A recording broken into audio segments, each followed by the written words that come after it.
We're popping. Family is going down tonight. Yes, it is. Yes, it is. But first, you know what we got to do. Let's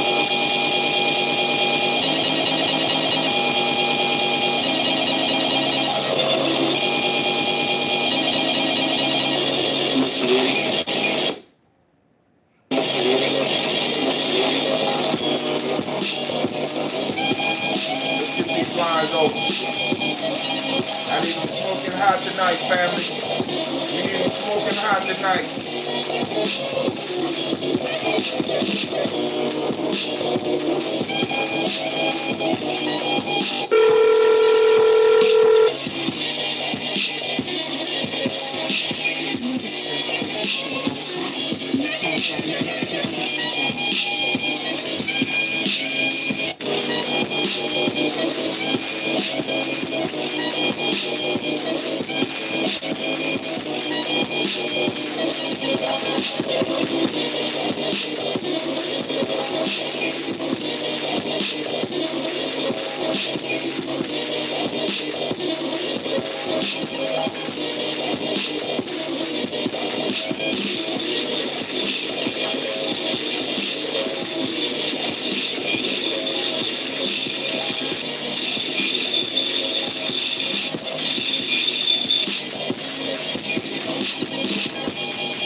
Why y'all spinning on me like you're dying? I don't understand why you're crying. Stop lying. That is okay. Things feel just yesterday.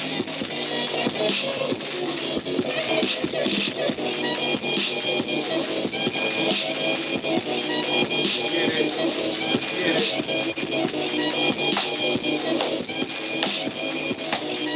Why my messages ain't going out?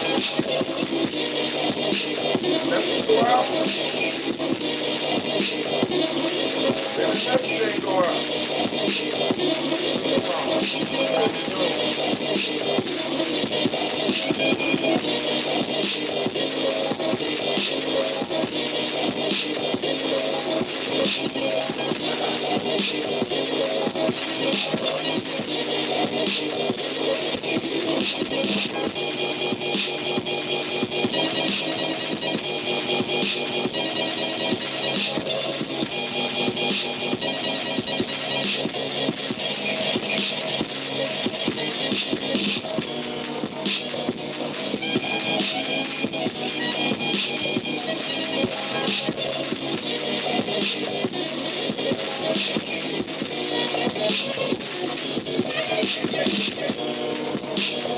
Send the message out. I ain't see it pop up. Anybody get the message?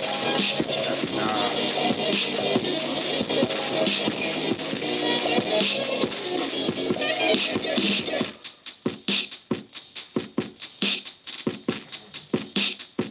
Say, no, they ain't send a message out. I said, what's up? Why the message is not working? Oh, man. I am disappointed. I am flabbergasted. The messages ain't go out. But first, family, let me let you know you are now rocking with the best. This is Gye-Nyame Journey Media. I'm your host, Brother Hatim, and this is Tribal Quotes. We are on day 29, and this is day 4 for me on this 21-day journey. And it's a Heart of a Simple production. We strive to blow up all your old paradigms. Alright, let me see what's going on here with my... They still got the messages quite caged. I don't understand. So they probably go out after the show or some shit like that. You know how stuff works. So let me get hydrated a little bit. Family, I want to welcome everybody to Tribal Quotes, where, of course, we take the time to break down some ancient wisdom from the ancestors and from others. You know what I'm saying? Because we believe that wisdom can be found anywhere, right? So we're gonna pick up the wisdom that we can. We're gonna use it. We're gonna apply. We're gonna apply the wisdom to. We're gonna apply the wisdom to our lives. Oh no! Why cancel? No, no, no! Don't cancel! No! Oh, you fucker, man! Good God Almighty! All right, my G&J list. I'm sorry, it did. It canceled the message on me. I don't know what in the world. Why would you do that? All right. So that means that these should be out already then. No. Okay. All right. It is what it is. Look like it's gonna be us. It's gonna be a quick show. Message ain't go out. I'm gonna complain. And that's it. All right. All right. Tonight, on my fast, I told you I'll be exploring different things. What I'm bringing to you right now is this stuff called embryo chrysanthemums. Right? Experiment with them. Never go to the grocery store hungry, which I did. Right? They make a nice tea. We're about to sample the tea. They say the tea is nice. Looked it up. Said it does some good things. We're going to check it out. I tasted it when it was a little bit hot. Tasted like medicine. But hey, that'll be one of the subjects that we do for one of the morning shows.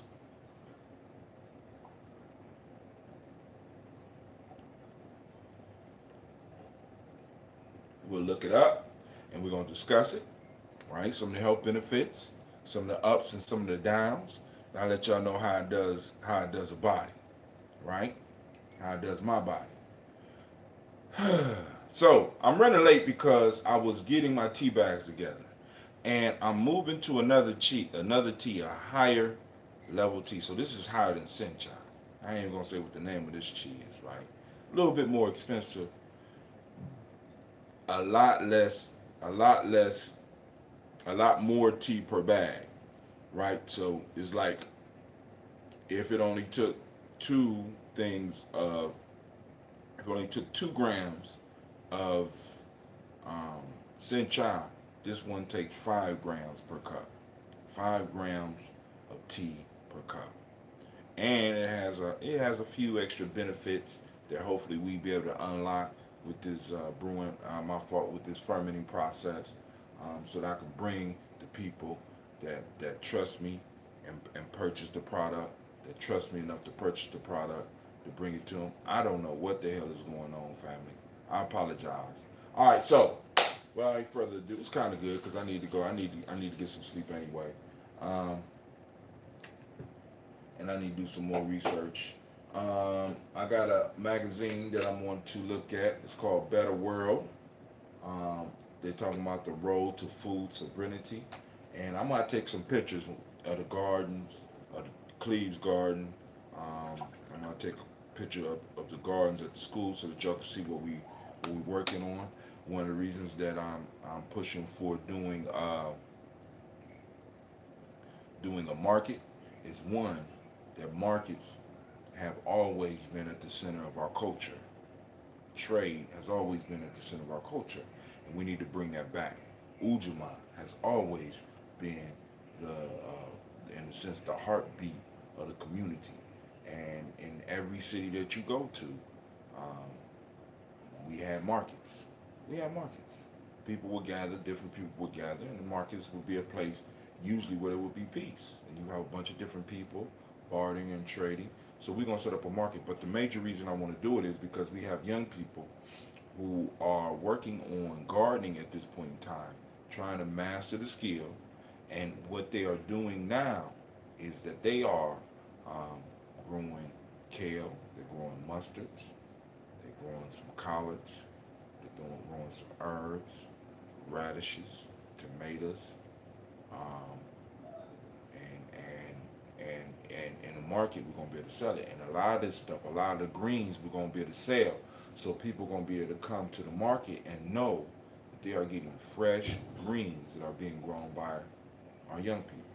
Now, Of course, we ain't gonna be able to compete with Kroger's because Kroger's go out there and buy all them goddamn greens in bulk and bring them back and give you.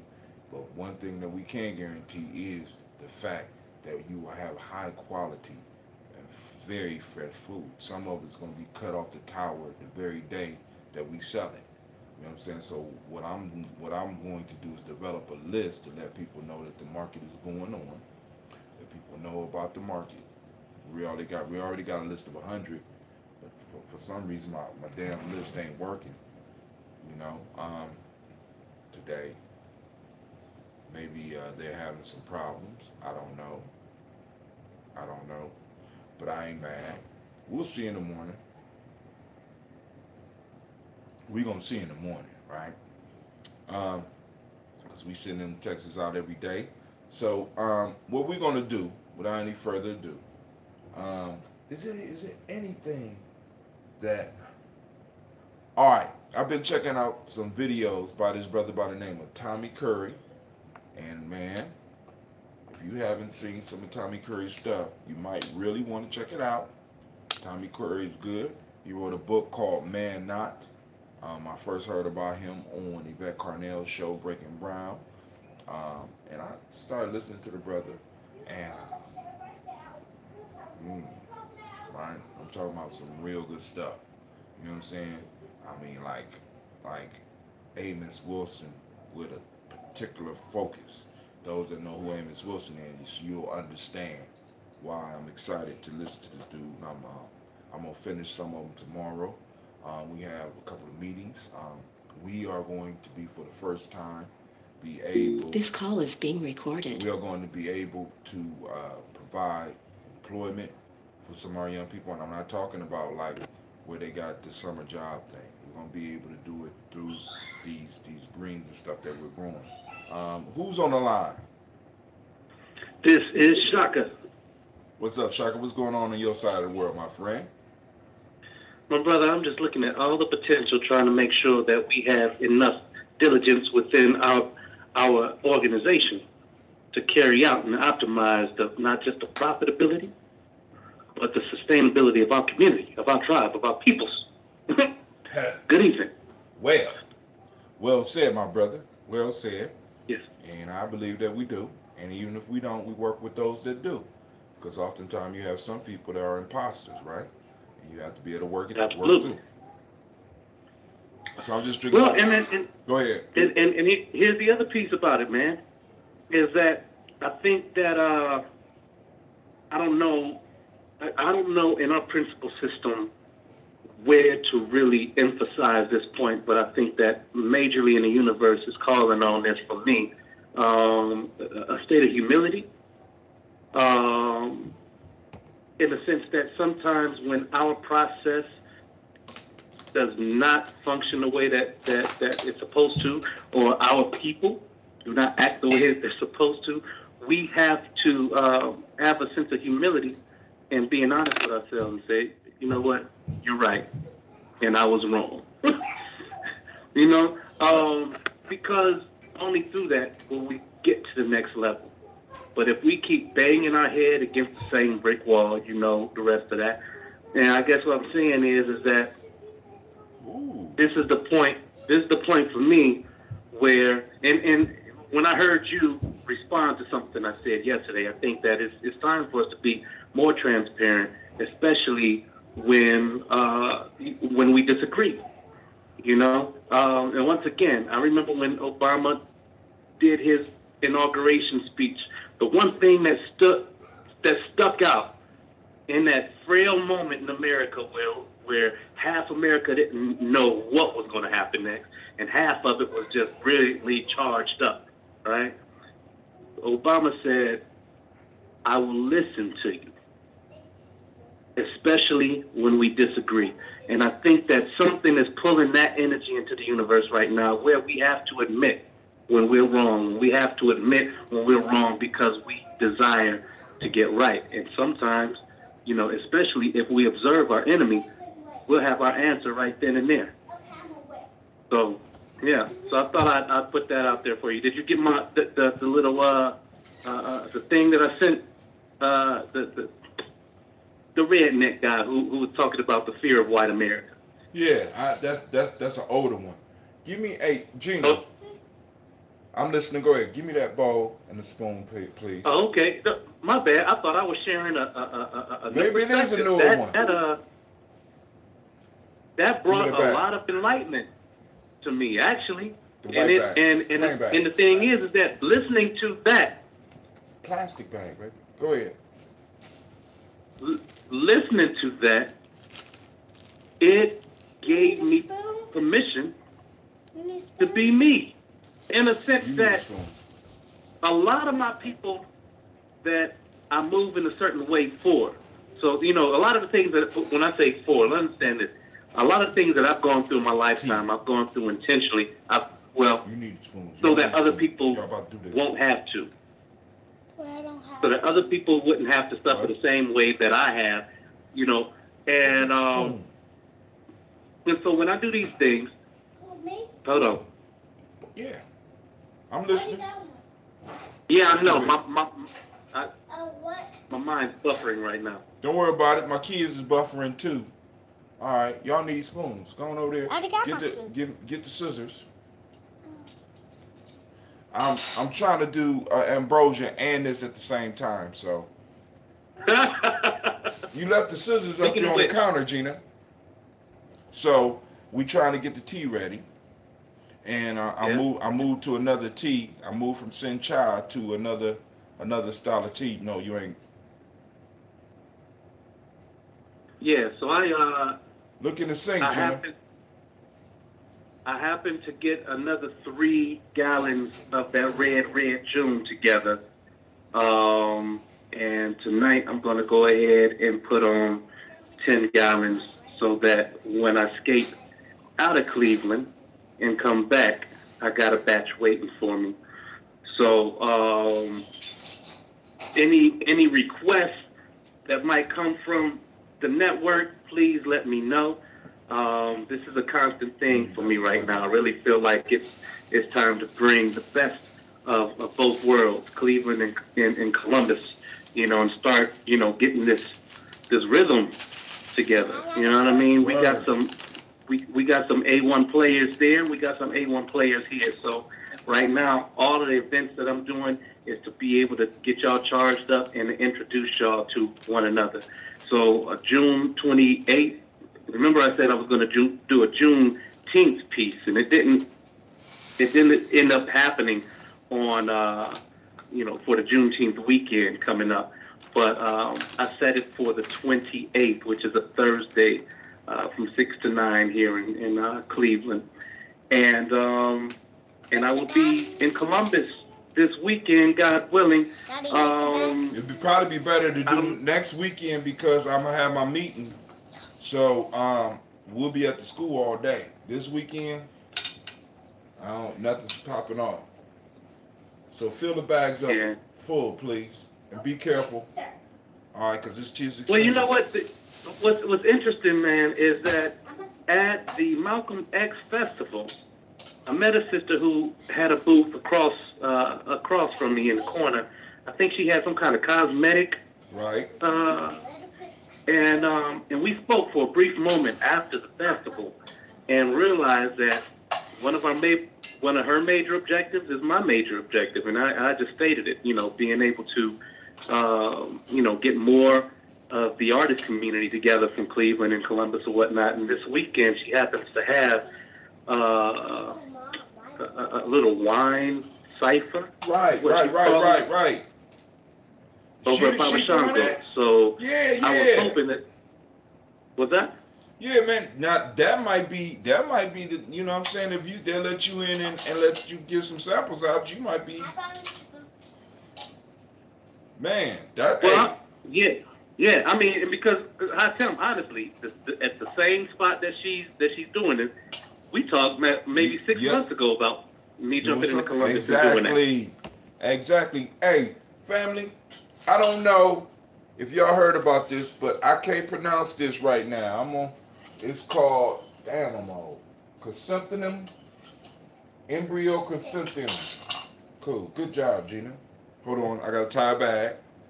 See, We up here getting ready to do some fermenting around these parts. You know, Brother Hatim was down for a moment, but we will be back in production now. Family, the only bad news is that once again, because the tea is such a good quality, I may have to raise my price.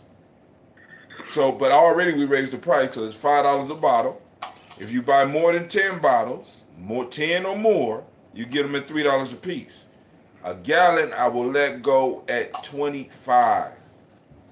So, good job. Damn. What? 25 a gallon. 25 a gallon. Ain't making Oh, man. You know what I'm saying? We trade. We literally trade, man. It's like I believe in the product. I believe that in time. You know what I'm saying?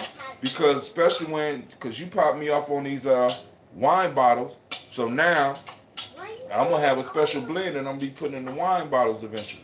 Here, put this on the table. Goodness. Now, see that part. See, Here. Here's the thing, man.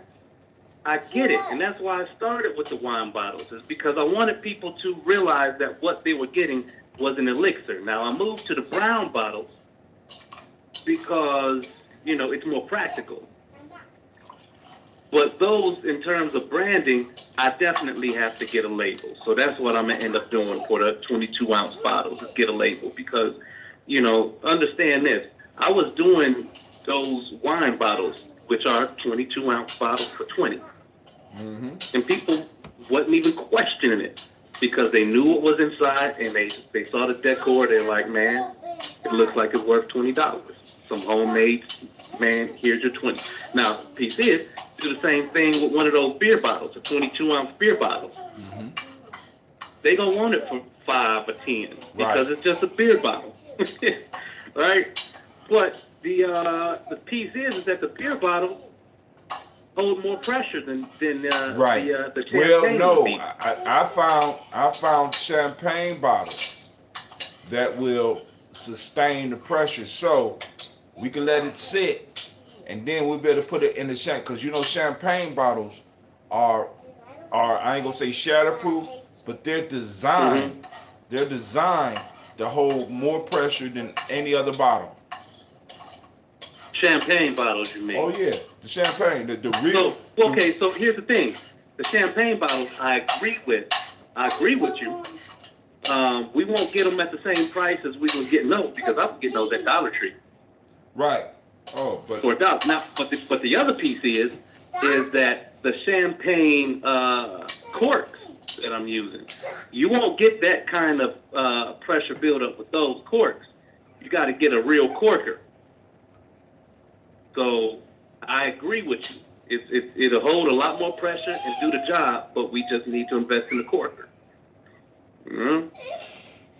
I prefer the Like one what? that I prefer the ones you can slide off. Gina, you about to get embarrassed on in front of the nation. Keep it up. Give me that. Give me that one bag right there. No, that bag that's full. Right here. Hit her again. Hit her again. It's going. Oh well, cool. Then you let me know. I just spent some discipline around here. Real life here at Gye-Nyame Journey, family. Real life. Hey, give me the scissors. Here, give me another bag. Yeah, I'm doing child labor. Hey, so that what? They helping you with the fermenting Oh now? yeah. They help me bottle. They help me with the tea bags. Oh, that's what's up. Sasha, you ready to go to bed? You don't start. You gonna have to suck that up. All right, so here we go. Here we go, family. We about to break open the book. Shouts out to Miss CeeLo. I see you out there. What's up, CeeLo? So we family, this chrysanthemum or whatever, this is good, and it's a light green tea, and I think I might be able to make some ambrosia out of this. A nice little. Talking about that Central? It's called it's spelled Chry chrysanthemum. Man, Jeez Louise.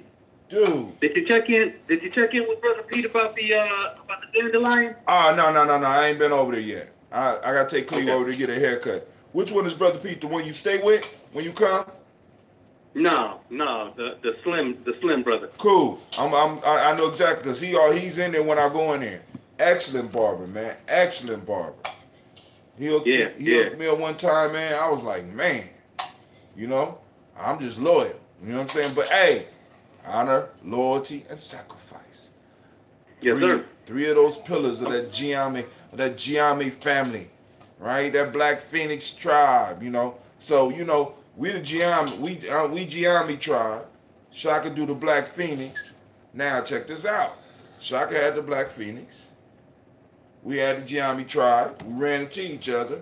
Both of us had a fascination with phoenixes. He named his organization the Black Phoenix, and the symbol of Gye-Nyame, the totem animal for Gye-Nyame, is the phoenix. Because we both understand the power of the resurrection, which is why we call on that phoenix. Because you could burn us to a crisp, or we could burn ourselves to a crisp. But you know what? We always gonna rise. So now what we about to do is, we about to get into these, oh, good job. Good job. We about to get up into these quotes and proverbs real quick. Had this discussion. Then I'm gonna go and start my water. My water already poured. I just gotta go and put them in right. Make sure everything is good. Make sure it's floating right. If it floats. Inside out? Yeah. Let me flip it. Good observation. I already flipped mine. Here. All right, so here we go, family. Day 29. Many of life's failures are people who did not realize how close they were to success when they gave up. That's Thomas Edison. Let me know if these sound familiar, Shaka. Henry Wadsworth Longfellow. In character, in manner, in style, in all things, the supreme excellence is simplicity. And this one says, the fetus that is afraid of criticism is never born. That's from Burundi. Damn, this tea is good. Ain't got no sugar in it or nothing. I think we gonna work with that there. Gonna be expensive though. But ooh. Yeah, Shaka. I'm gonna try to say something for you. Cause you know, this is day 4, family. I'm going through the lag. I'm dragging a little bit, but my mind was sharp as hell today. I mean, I finished some projects. Once again, I'm telling y'all, we trying to work on this market. Yeah, and then at the market, we'll be able to do the sips. You know, we better have entertainment. You know what I'm saying? Huh? Bring it here. Ooh, I ain't gonna be able to unknot that, Gina G. That's too small. And I don't have my glasses. So I will work it out. Go and finish filling it up. And I will work it out, okay? All right. So, which one should we start with, Shaka? Which one you want to start with? You know, the first one sound like a conversation we just had. Let's knock that one out of the box, because while I got this buffering going on, let me bring some newness into it. But go ahead. Many of life's failures are people who did not realize how close they were to success when they gave up. That's from Thomas Edison, the thief. Thomas Edison. Interesting quote from Thomas Edison.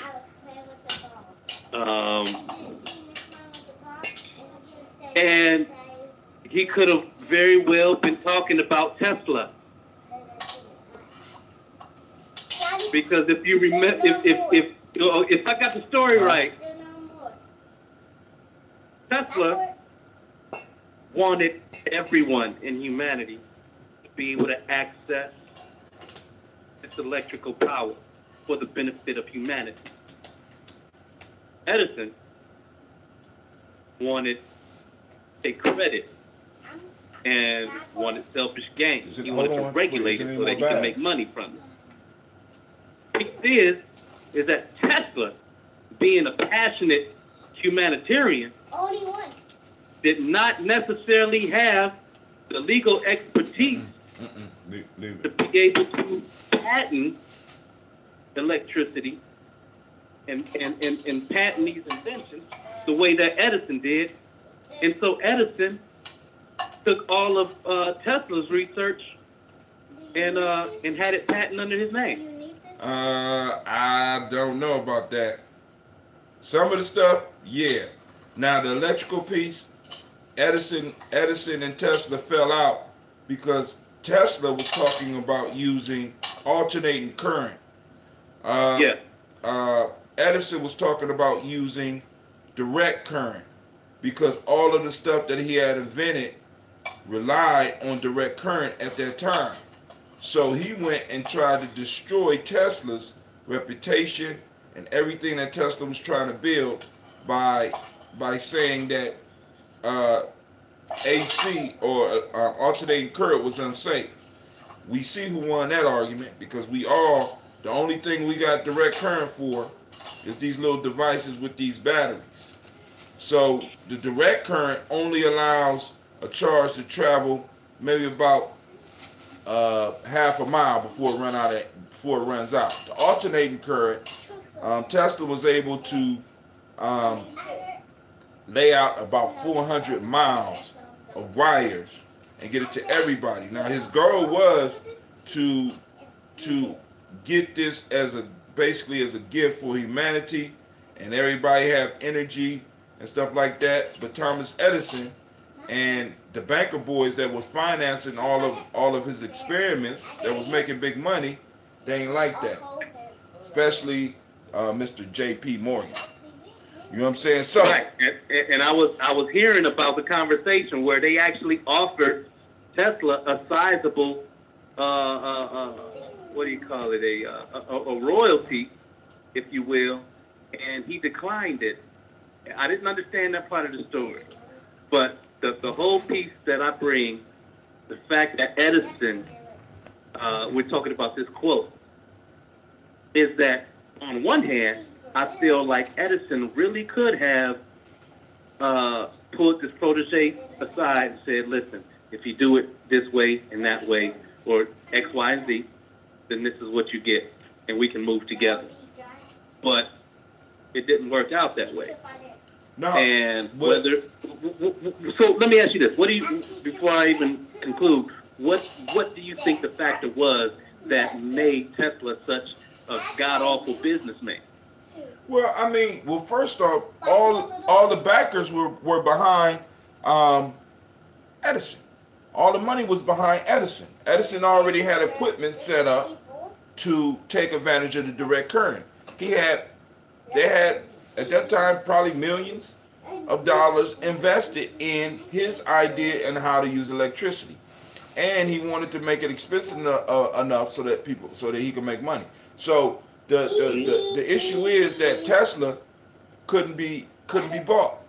You understand what I'm saying? Tesla was he was a stand-up dude, right? You know what I'm saying? According to the stuff that I've been reading and hearing about. And he this is something for humanity, blah, blah, blah. And he started going into different experiments. But I think this quote is applicable for all of us. Many of life's failures are people who did not realize how close they were to success when they gave up. Many of us, we stop short. We stop because of people talking. We stop because of what we think people are thinking about.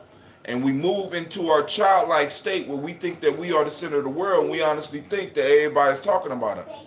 Now, the one thing that a lot of successful people, that we have to do as an individual and that we have to do as a group, we got to stop giving a damn what people think about us. Because a lot of times the way you think people are thinking about you, or you think people talking about you, and even if they are, you know what I'm saying, you allow that to take you off course. You allow that to get you to stop or to change course.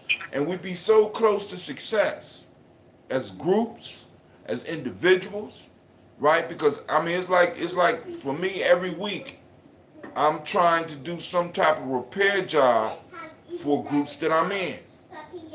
I'm trying to find peace. Sometimes I have to, you know what I'm saying? I'm trying to make sure that everybody, I'm trying to hold people in because we're so close. We're so close. We can't stop now. Okay, I mean, I don't give a damn how you feeling. You know what I'm saying about such and such. I don't give a damn how. You know what I'm saying. We can't stop now because it's more important. Then also, one of the things that this proverb helps me with is the fact that when you are working for something bigger than yourself, family, when you are working for something bigger than yourself, you make it you make it easier for you to continue, even when it's going against the grain, even when it don't seem like it's successful. You keep pushing through and you keep pushing through. Now, I ain't saying sometimes you don't need to stop, step back, and look at what you're doing and seeing how you can improve your performance.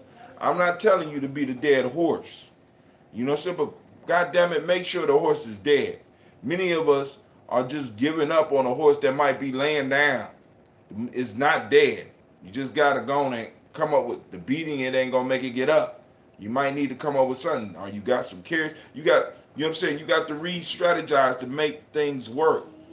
And not just quit. Now, there is a proper time to quit. And eventually one of these proverbs is going to lead us into that.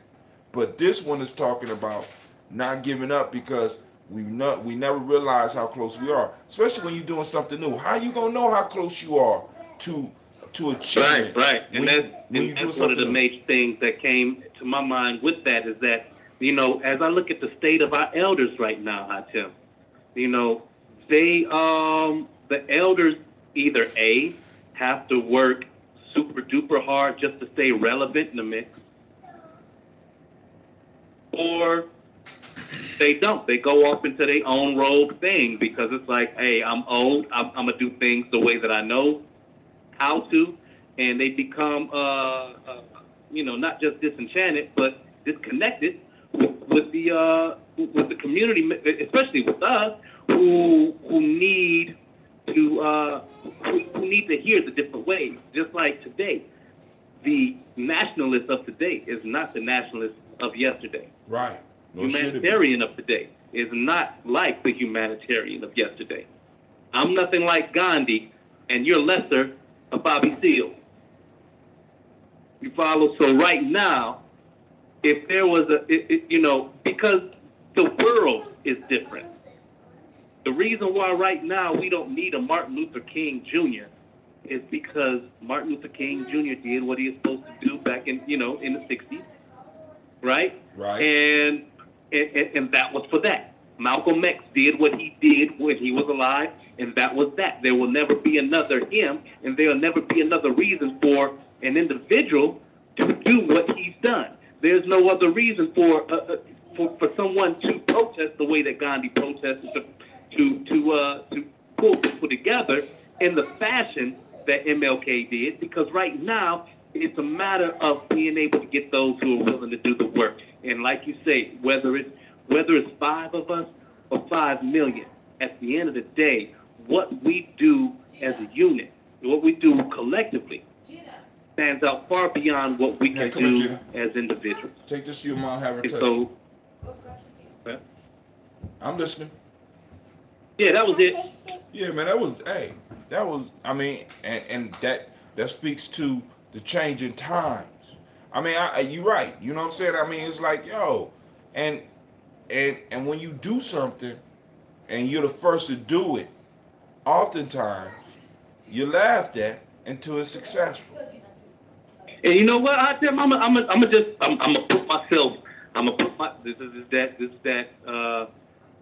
this is that humility I was talking about earlier.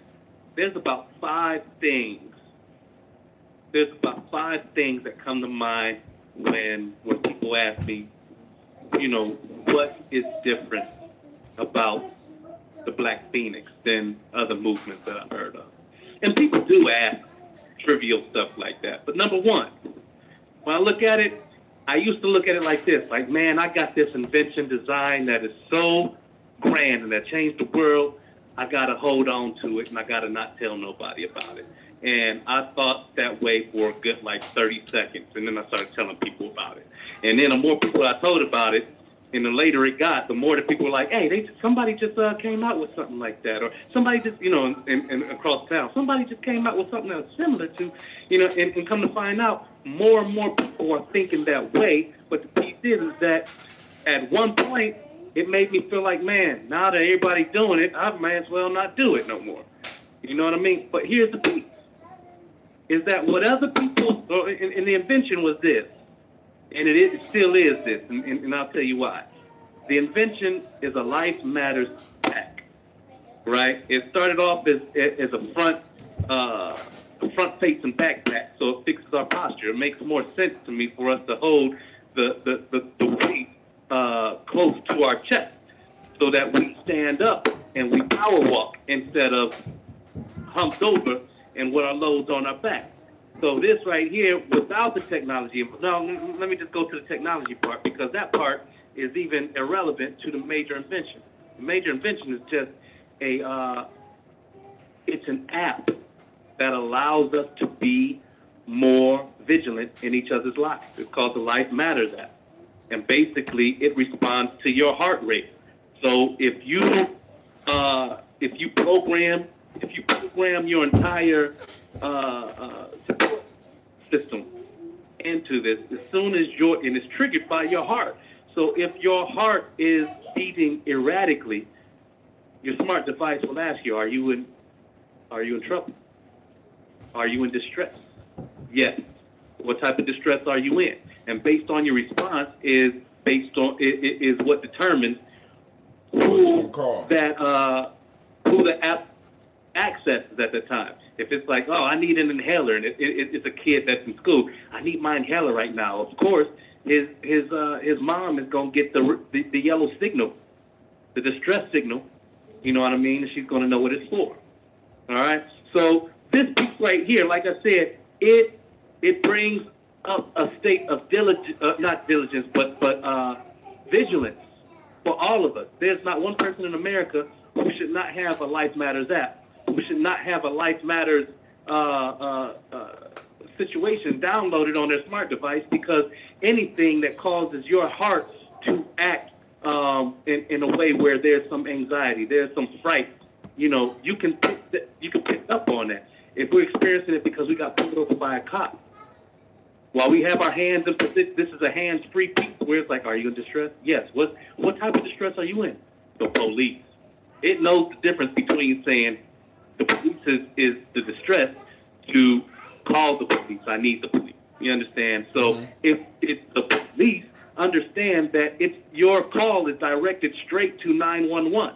So they're hearing the whole thing being de-escalated or not, right? So this is the piece where I feel like it can revolutionize what's going on in the state of urban America, what's going on in the state of America, period, right? So this is just one of the 5 things that through the Black Phoenix movement, I would like to be able to put into the world. Why don't we have it right now? Because, I just gave everybody in the whole world a synopsis of what this thing is designed to do. Now, the piece is that there's probably somebody listening in right now that knows that they can take that simple idea, type in a little email to one of these developers over in India, and pay them $30 an hour to be able to come up with this. I mean, because I know people over here that develop in that same exact way. They outsource all the grunt work to somebody in India who's going to do that portion of the work for $30. Send back the work, and then we have an app. Do we have the connections yet? Do we have the resources yet? Or have we raised the resources, the young folks who are able to program a simple app like that? We're working towards it. I mean, Cleveland ain't there yet. We're working. I mean, hey, I would advise you not to throw that out there like that, because that's a great idea. Let's move on to number 2. Okay, I'm tired, and I apologize, family. You know what I'm saying? Because, like I said, the tiredness comes, and 1 minute the energy. My body's in total confusion right now. This one is from Henry Wadsworth Longfellow. In character, in manner, in style, in all things, the supreme excellence is simplicity. Mm. You want to hit on that one first, or you want me to go?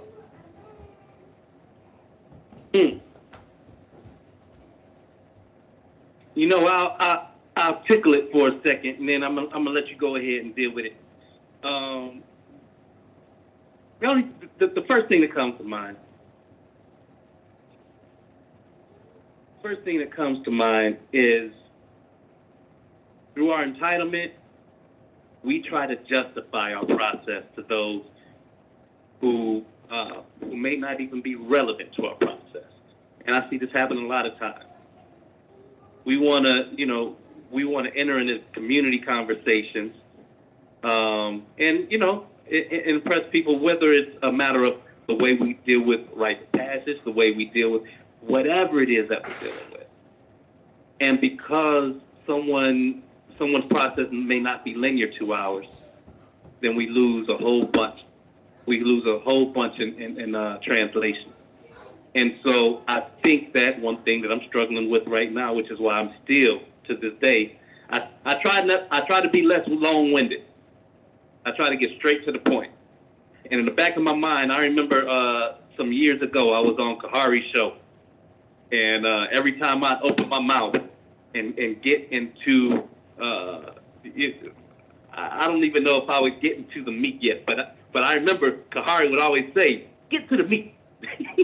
Get to the meat. Every time I open my mouth, he asked me a little question, and I jump in and I try to be as fast as I could. But before I could even get there, he said, "Get to the meat." So since then, I've tried to condition myself to make my main point first, so people don't have to use their imagination so much when I talk. I haven't been all the way successful in, but that's the take that I get from it. Is when it comes to simplicity, I've heard since I've gotten to this realm of writing programs and things like that, is keep it simple, stupid. Keep it simple. It's KISS. I mean, there's no more to say to that. I mean, it's like, if you want to communicate with the people, you want to touch the people, keep it simple. I mean, it's a lot of brilliant people out there, but they're so brilliant that they no longer are able to communicate with our people. I was listening to some speakers today, and they was using words, and I'm sitting up here like, I feel you, but damn, I gotta go and look that. That's a $12 word right there. You know what I'm saying? If we want to move from one situation to another, we got to keep it simple. You know what I'm saying? We want to over academic. We want to over academic. We want to show that we are something a lot of times by the words that we use. And sometimes even in these institutions, some of us, we get so tangled up in institutions and get so used to having to communicate with people like that we lose the ability to communicate brilliant ideas to our people. So one of the pieces that we have to do is keep that supreme excellence of simplicity. You know what I'm saying? Our people need simple principles. They don't need no long, complicated. You know what I'm saying? They need, Sometimes the stuff we actually need to survive is very simple. Sometimes people just need a very strong nonverbal response that speaks volumes instead of hearing the words. And I think that that's one thing that I learned from my elders, because they've learned to minimize their verbiage, if you will, and be more precise with, like I said, a monosyllabic response. Or how many times have you heard an elder say this?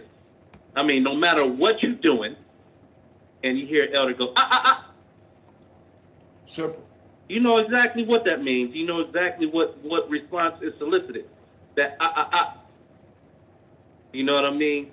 It means that you about to do something wrong, and you slow your roll. Hold on. So I think that the more of those monosyllabic responses that we're able to build to communicate the big things, I think the more oh my goodness, now my vocabulary dwindling. Oh man, You've been the up more hustling all precise day, we'll huh? be as communicators. That's what happens when you get old, Shaka. Don't worry about it. That's what you get for making fun of me. You know what I'm saying? Now, how you doing, Miss Jackson? Welcome. All right. So We got a Miss Jackson in the room. yeah. In character, in manner, in style, in all things, the supreme excellence is simplicity. Right, family? Now, we got to understand that, like I said, a lot of the stuff that is necessary for life is very simple. I mean, like I said, if you want to stay well, it's 4 simple things we threw out for you for Gye-Nyame. Right? 4 simple things you could do. 4 simple things. I wasn't looking for nothing complicated. I'm not looking for no long equation. Our freedom, our reparations, our the things that we deserve. It requires simplicity. When we overcomplicate it, we block people out. Complication comes when you start entering systems, and each system develop its own language, its own, in a sense, complications to stop the unworthy from getting in. But when you're talking to the common people, you have to be able to talk to them in a way where it's like you're talking to them and not at them or above them. You know what I'm saying? When you're teaching something, you need to be able to break it down to the simple stuff. In martial arts, you know what I'm saying? It's called the basics, the simple basics. You would be surprised how a front kick can save your life. Not a jumping, spinning wheel kick or a flying butterfly kick. You know what I'm saying? My personal favorite is the flying dragon. Right. That's too much.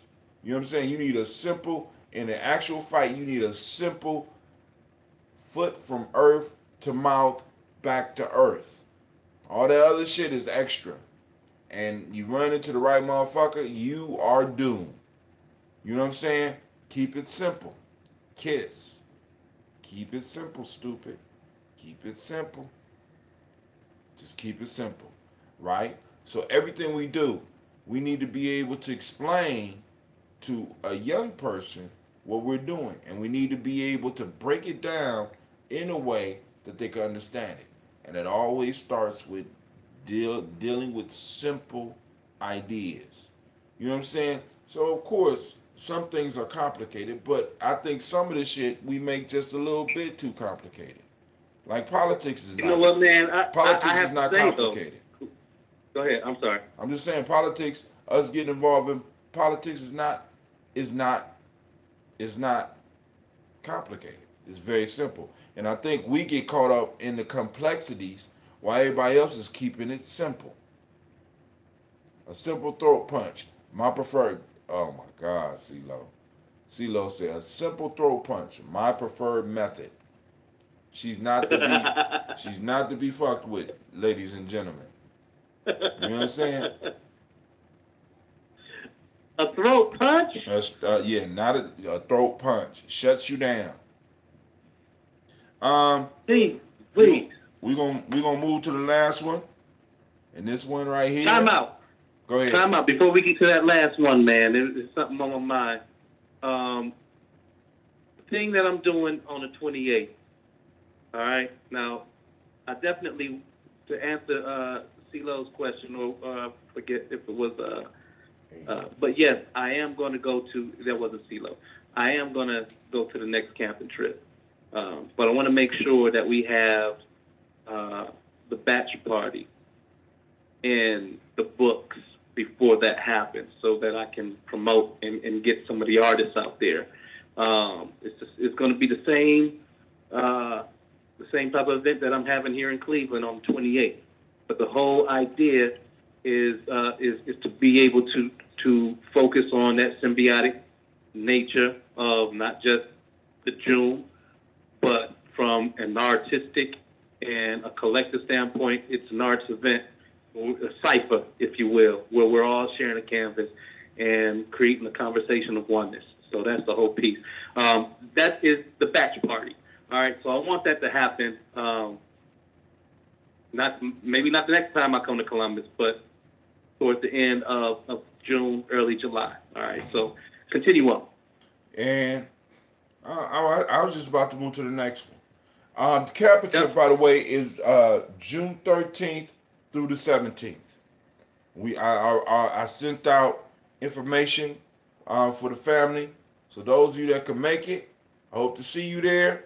You know what I'm saying? And let's keep building. And this is the last one. The fetus that is afraid of criticism is never born. And what I love about how these proverbs fail is that, and I just put them together.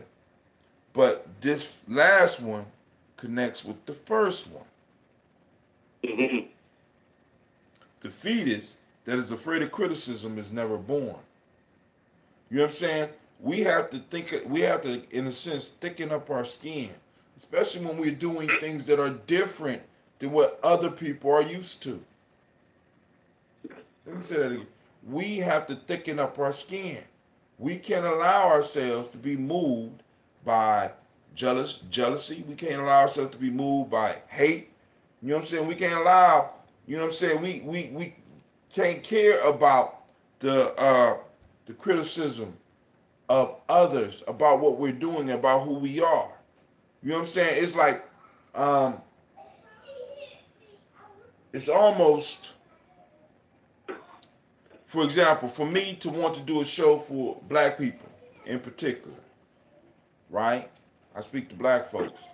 Everybody else, it ain't that you can't listen. I'm just not focused on you.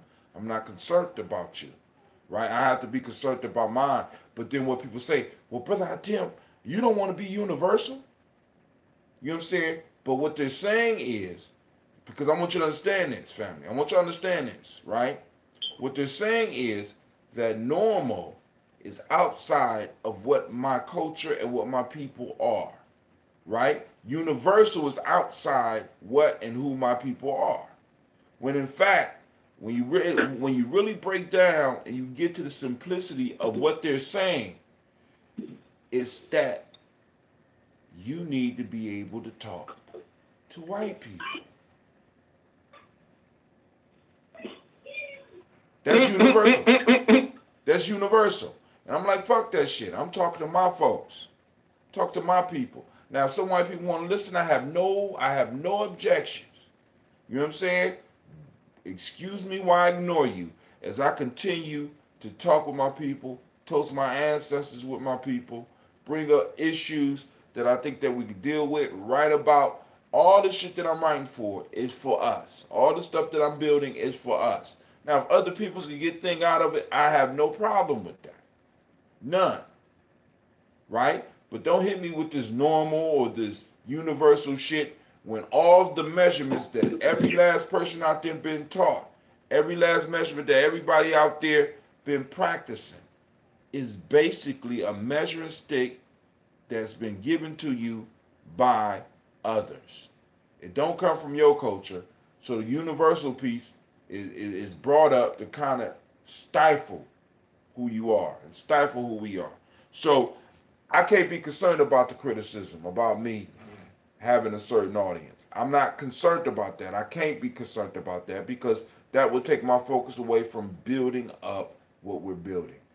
Not saying that we can't have coalitions with other people, right? But for me, I have to take care of mine first. We was brought up in America. We was brought to America to serve others. We were taught in America to serve others. We were groomed in America to serve others. We were forced in America to serve others. Now it's time for us to start serving us. You understand? I ain't say me. It's time for us to start serving us as a people. Sometime, and we're going to have this conversation when we sit around the fire. Sometimes, you know what I'm saying, those of you that come out, sometimes we have to, in a sense, endure. We have to endure because we understand that we're working for something bigger than ourselves. Your people, my people is it. That's it. Go ahead, Shot. Mm-hmm. Say it one more time for me, please, because I'm Okay, I kind of got off. The fetus that is afraid of criticism is never born. Yes. All right. So, thing that brought me, the thing I thought about first was the fear. All right, because you're talking about fear here, and you're talking about fear in the first one. The first one, just again, can you say it one more time? You said many of life's failures are people who did not realize how close they were to success when they gave up. Mm-hmm. Yeah. Now, it is the fear that brings both of those pieces together. And the piece, and where I'm at in that whole conversation is on the other side of fear, is fearlessness. But it's a very thin line between fearlessness and recklessness. So I'll be thinking sometimes, like, am I wrong for exploiting other people's fear to be able to show them how right I am? Because I know that's what makes people uncomfortable with me.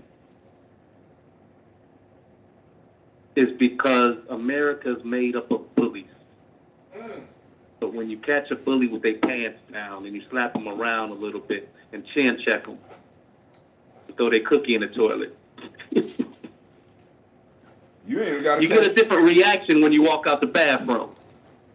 You don't even have to catch them using the bathroom. Most of the time, you don't even have to catch them using the bathroom, because most time bullies are just looking for somebody they could beat and beat easily. And when you stand up for yourself, shit, they don't want to fuck with you. They don't want a real fight. They just want to win. And when you look at them and be like, you're not this, you might beat me, but this ain't gonna be no easy win, they're gonna start messing with somebody else. And we have been the easy win for everybody. Right, and that's where I'm going with it. The piece is that now, I listened to that Regnet for the first time today, and what I realized, Tim, is that this man went on record to talk about the fear of white people, and he was very genuine about it. And I think the way that he put it out there, it was so that it was in a sense where he felt like, hey, if I step on this side with these white people that's afraid, so that's why they gunning up right now, right? Right. Then I know I'm not standing for what I'm supposed to be standing for. And B, because I don't feel like these people, it's only a matter of time before they turn their backs on me, out of fear. So he's speaking on the fear of white folk, and it's bananas, man, because when he starts breaking down all the little details that proves the fear has always been there, for people like us who have only been focused on the fight, I'll be honest with you, I'm kind of relieved to hear a white person speak in that way. Well, I mean, I never really had to hear them. I watch action. I see how they treat us. I see how hell, if you think about all of the latest shootings that's been on the internet, it's all out of fear. The system fear us, and this whole system is built up on trying to keep us in a place of oh my God. Oh, whew, I said the wrong shirt up. Keep us in a certain place, keep us at the bottom, keep us in our place, and trying to be who we are not. Right? Aha. Right. And that criticism that we receive from our peers and from others usually is enough to keep a majority of us in place. And also, I want to say this: a fetus. When they say fetus, a fetus just doesn't have to be that little physical being that's being formed within the woman's womb. That also could be your ideas, You know what I'm saying? Your creations. You know what I'm saying? If you fear criticism, you will never give birth to them. You just hide them, or maybe not even do it, because once again, back to your point, back to that fear. Yeah. Well, I mean, let's correlate that with real Gye-Nyame business right now. Like, all right, so I just put out in the universe this wonderful and very useful. Get out of my face with that right now, son. You see me on the phone? Do not go.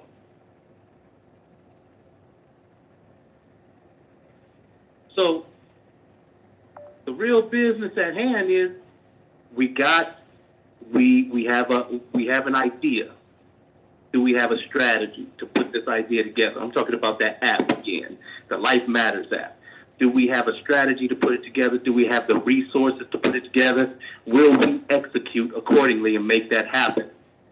All right. Now, the piece is I've taken that as far as I can independently. I know that this can change the world. And what I'm doing right now is speaking to all of the folks who I need to recruit to be able to make this thing happen so that we can change the world together. Because there's no way possible that I can be successful through this movement all by myself. Yes, I can be a self-made man. No such thing, my friend. But go ahead. But in terms of, and I get what you're saying, and it's the same thing that I'm saying here, there's no way that I can make this movement happen all by myself. And the movement is what really pronounces what I'm here in life to do. But do you get this? The major point is that I cannot make that happen myself. So if it comes down to, getting that app done, we need to be able to delegate that to folks who are specialists in it, or outsource to those who can do it. When it comes to the other 4 ideas that I think are just as pivotal, you know what I mean? And just a little bit to put to this conversation, because I truly feel like this is exactly what we're talking about. The other piece that would have changed my life 15, 20 years ago, and would change everybody's lives, whoever has children in America, is being able to design a shared parenting enforcement agency, the same way that you have child support enforcement agency, is because deliberately they're going after the man's or the absentee parent's pocket. All right? Of course, that's what it is. But when it comes to actually bringing families back together, was the ones who exploit that system, the residential parents that exploit that system and use child support as a means to have leverage over the other parent's head, and use visitation as a means of punishing the other parent. The shared parenting enforcement agency would take those rogue estrangements and take whatever rearage that individual has and convert it to parenting time, which brings the families back together, which brings at least the presence in the child's life. And that's the piece that I was saying before. You look at a lot of the stuff that we do and the things that we say we do for our kids, and you put yourself in your kid or your children's shoes, and what of those conflicts that you're dealing with directly concerns them. Does that make sense? Yeah. Yeah. So, as once again, we move back into the context of the proverb, the piece is that we don't necessarily have to be oppositional or construct a shared parenting enforcement agency. We don't have to we don't have to create that to have it accepted into their system. No, as a tribe, it's something that we can demand of our bloodline. Now, it's something that, go ahead. Sister Christine saying you could be found in contempt for withholding visitation as a custodial parent. You file a motion to fine them in contempt, but they, if they don't enforce that, because I have heard right. many brothers or many parents who want to see their male or female want to see their child, and they file a motion, but if the court does not enforce that, there's no power. They would, like, for example, they enforce child support. If I'm filed against with child support, they come at me with real shit. But if you file, especially a man, if you go up there and you file parent contempt for the lack of visitation, it's kind of not taken seriously. And what Shaka's talking about, developing, in a sense, a crew that will go out and advocate for these, not only advocate for these parents, but also be able to have power to withhold child support. You understand what I'm saying? And convert it to parenting time. Well, and see, that's the thing. It doesn't necessarily, because a judge right now can say, all right, no, Mr. Hasbury, you owe 17 grand in child support, but I understand you haven't seen your child in 15 years, and I understand looking at the docket that you got all these motions in to see your child, and nobody has done anything, lifted a finger, and I understand that the courts have treated you in such a manner. So yes, today I can actually convert the 17,000 into mandated parenting time. All right. However, for my situation, that's not going to happen. My daughter will be 20 in August. All right. But the piece of the matter is what I'm saying is that, and to CeeLo, let me just say, because I bet you in your mind you're probably asking, well, why wasn't she found in contempt? Because it was stated to me that, Mr. Hasbury, we appreciate your commitment to community. We appreciate the fact that you have this movement based on commonality. And I'm basically paraphrasing. All right? But what was said to me is, well, let me explain our movement as a court system, because we too have a movement that's based on commonality. And things that all of us in this courtroom have in common that you don't is that we've all passed the bar. And when you come into this courtroom, pro se, you offend the nature of what we're here to do, because nobody's making money from that. Therefore, no one is going to make money from putting someone in jail for being in contempt for shared parenting time, because nobody's making money. And this system is developed and designed to make money. There's no money in that. If you want justice, get a lawyer to represent what you've written out so eloquently, and you might have your way. That is what I'm talking about. And that's what I call bullying. Oh, man, this whole system is based on, everything is based on bullying. But, hey, family, I want to thank everybody that took time to listen in.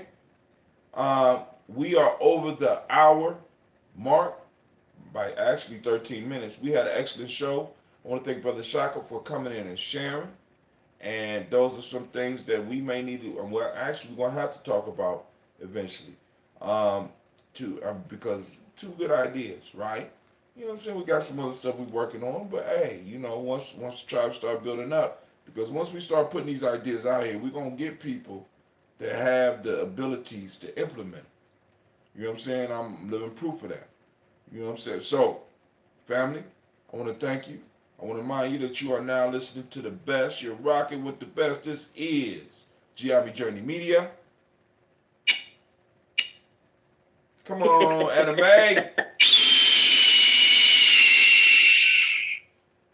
Remix. And this is a Heart of a Simmer Productions. You just got there listening to Tropic Quotes. We strive to blow up your old paradigms. Make sure you like the